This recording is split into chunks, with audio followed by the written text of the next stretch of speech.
Alright, what we have here, I believe, is a piece of red cedar. Right there's the main, and the other main tree that came out. This is the root system. It was all rotted and stuff, so I just filled it up with epoxy. This is purely experimental. I think it's the wrong epoxy. It seems really brittle, but I'm just going to dig into it and see what happens. I got all my protection junk on, or I will have, earphones and face mask. We'll just see what happens. May explode, may not. See you in a bit.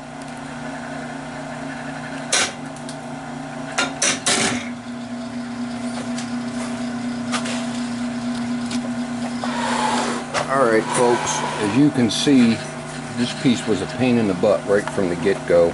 The wood was very, very punky and rotten, and I couldn't get my spur drive to catch on the bottom. Eventually I got it tight enough where it did okay, but the difference between cutting the punky wood and then hitting the epoxy was just kind of crazy, and it kept catching. Every time it hit the epoxy it would catch.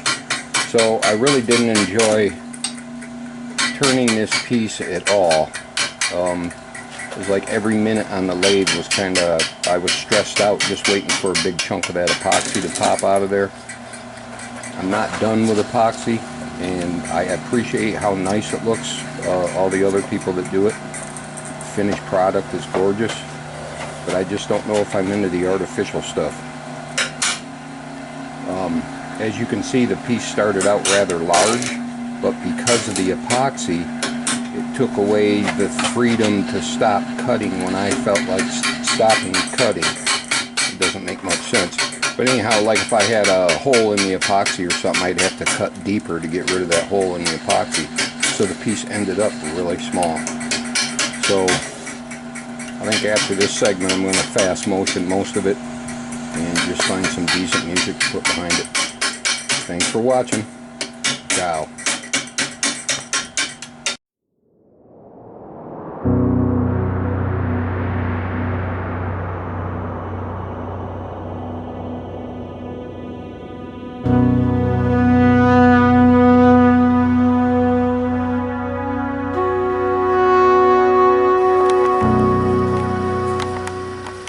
Holy smokes, what a difference.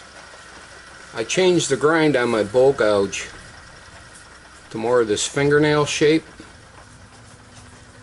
Let me see if you can see that. More of the fingernail shape. El Furtado. Holy crap, what a difference in your cut. A lot more control. Highly recommend it. It was like instantaneous control of your cuts. Thanks, Al. I haven't perfected the grind at all, but I got it close enough to where it works great. Try it.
Okay, well that was my first experience working with epoxy.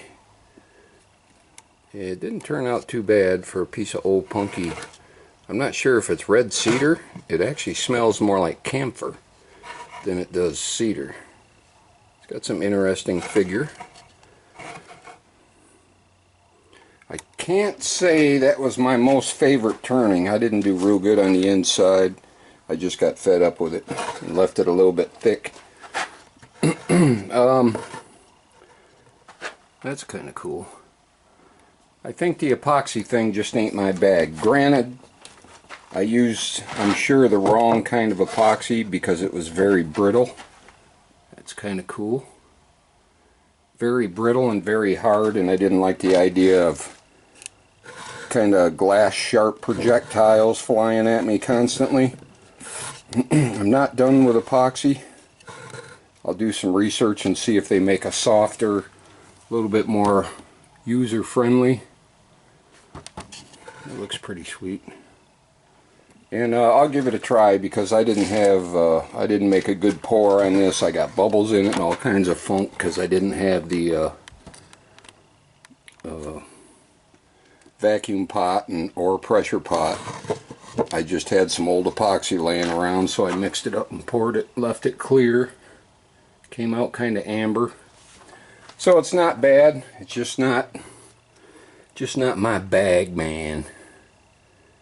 Alright. Play nice. Ciao.